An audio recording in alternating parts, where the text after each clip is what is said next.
Let's talk about noises as they relate to manual transmissions.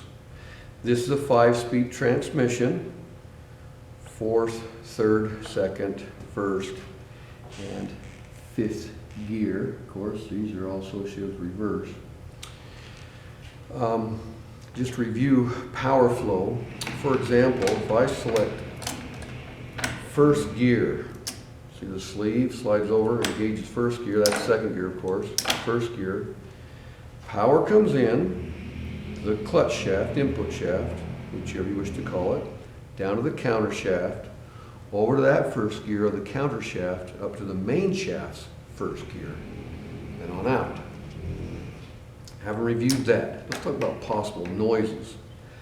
And we're going to assume the engine is always running, and we're going to assume right now the clutch is engaged. So let's say we're in neutral. In neutral, there's no power flow. Power comes in, it turns the counter shaft, but nothing comes up to the main shaft. So really the only bearing that's turning, and if the noise occurs in neutral, clutch engaged, there's only one bearing. The input shaft bearing. If the noise appears, say, we'll grab 3rd gear. Now, there's a bearing just like this one back here called the main shaft's bearing, the main shaft bearing. Let's say that it starts making noise anytime I'm in a forward gear.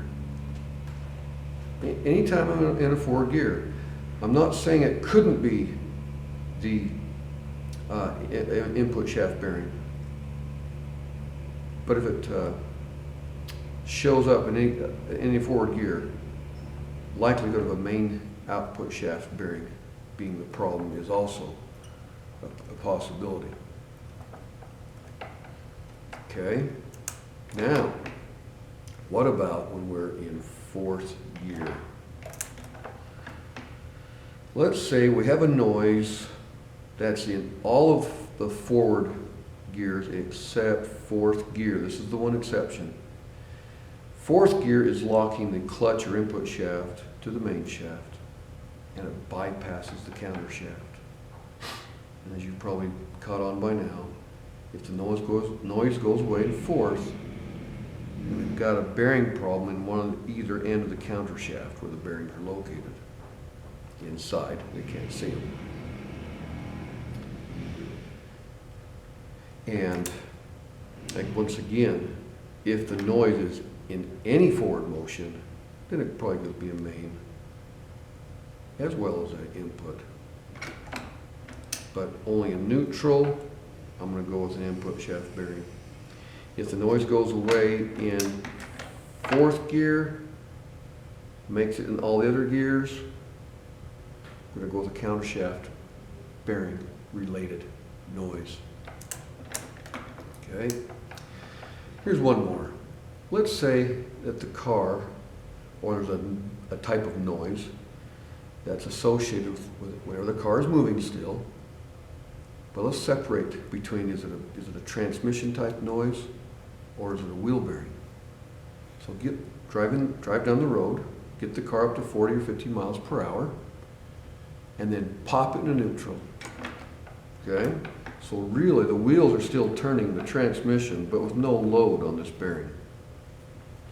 If the noise does not change while in neutral, moving at 50 miles per hour, it's likely going to be wheel bearing or perhaps a driveline carrier bearing if it's a long extended pickup, or a differential noise.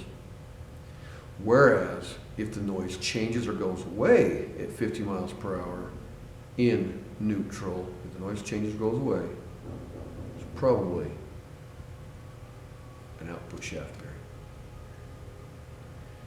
Now, if the noise appears while I'm pushing the clutch pedal or disengaging the clutch, that's the only time the noise seems to appear.